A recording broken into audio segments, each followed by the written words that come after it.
Bismillahirrahmanirrahim. Assalamualaikum warahmatullahi wabarakatuh. Shalom, Om Swastiastu, Namo Buddhaya, Salam Kebajikan, Salam Sejahtera bagi kita semuanya. Perkenalkan, eh, kami dari kelompok satu yang beranggotakan saya sendiri, Armandi Trijaya Purnomo, lalu juga ada anggota yang kedua yaitu adalah Anis Retno Triana, yang dimana pada kesempatan pada kali ini kita akan membahas tentang pengantar hukum acara perdata dari segi konsep, fungsi, tujuan, dan juga sumbernya.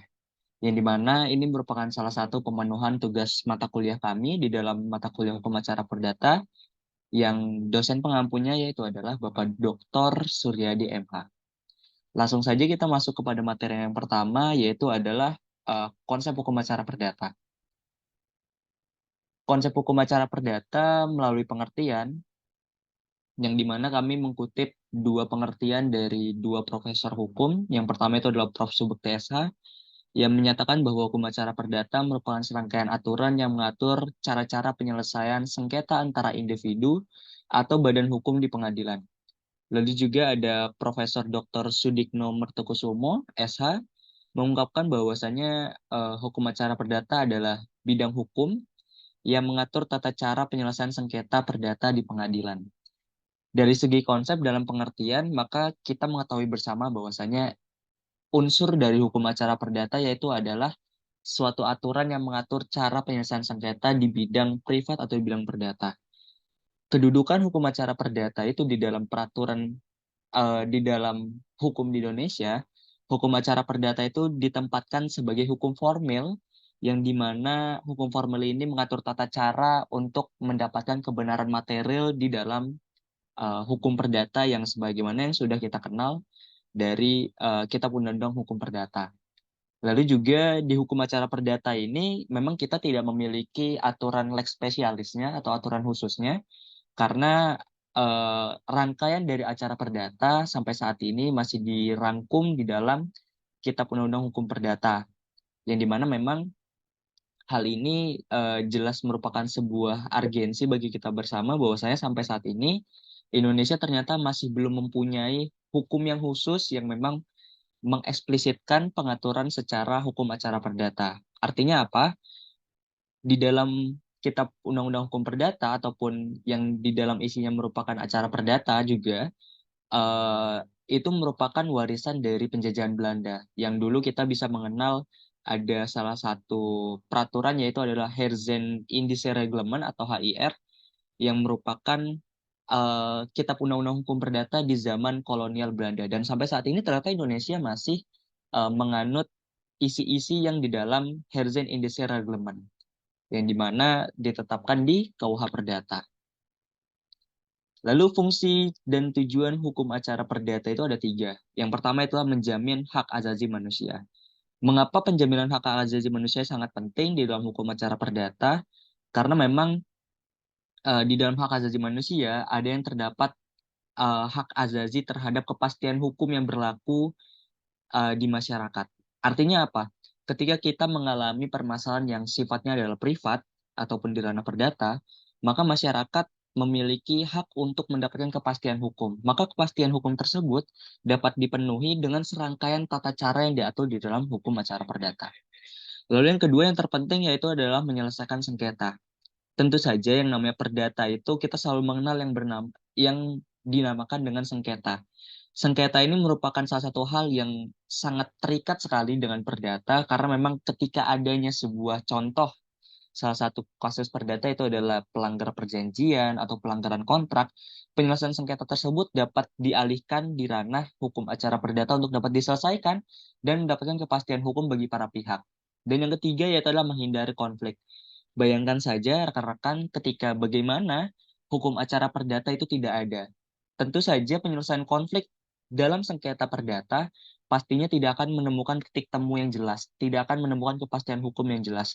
Maka dari itu hukum acara hadir sebagai fungsinya yaitu adalah menghindari konflik yang sebagaimana mana kami cantum. Untuk penjelasan tentang hukum acara perdata, selanjutnya akan dijelaskan oleh Anis Ratnotriana. Kepada Anis, kami persilahkan. Terima kasih. Selanjutnya tentang hukum acara perdata itu juga memiliki tujuan sebagai berikut. Yang pertama, ia menjamin keadilan. Yaitu tujuan utama dalam hukum acara perdata adalah untuk memastikan bahwa keadilan terwujud dalam penyelesaian sengketa perdata. Lalu yang kedua itu tentang meningkatkan keamanan dan ketertiban. Hukum acara perdata ini juga bertujuan untuk meningkatkan keamanan dan ketertiban dengan menyelesaikan sengketa secara damai dan tertib tanpa melibatkan tindakan kekerasan atau balas dendam. Yang ketiga itu tentang memperbaiki hubungan antar pihak, yaitu tentang hukum acara perdata ini dapat membantu memperbaiki hubungan antar pihak yang saling bersengketa dengan memfasilitasi dialog dan mediasi di luar pengadilan. Lalu yang terakhir itu tentang menegakkan hukum, yaitu tujuan lain dari hukum acara perdata adalah untuk menegakkan hukum dan menjaga kepatuhan terhadap hukum yang berlaku serta menghindari tindakan kekerasan atau balas dendam yang dilakukan secara mandiri. Lalu dapat kita simpulkan bahwa penjelasan di atas ini berfungsi dan tujuannya adalah untuk acara perdata sangatlah penting dalam menjaga keadilan, keamanan, dan ketertiban dalam penyelesaian sengketa perdata di Indonesia. Dengan adanya hukum acara perdata, diharapkan bahwa setiap orang dapat memperoleh perlindungan hukum yang sama dan kepercayaan publik terhadap sistem hukum dan pengadilan dapat meningkat. Lalu yang terakhir ini adalah pembahasan tentang sumber dari hukum acara perdata, yaitu sumber hukum dari acara perdata di Indonesia tadi dari beberapa hal, antara lain yang pertama itu pada Undang-Undang Nomor 48 Tahun 2009 tentang kekuasaan hakim, yaitu undang-undang ini merupakan dasar hukum bagi seluruh peraturan perundang-undangan yang berkaitan dengan kekuasaan kehakiman di Indonesia termasuk hukum acara perdata. Yang kedua itu tentang Kitab Undang-Undang Hukum Perdata atau KUHP. KUHP Perdata ini mengatur tata cara dalam prosedur dalam pengajukan gugatan serta proses persidangan di pengadilan.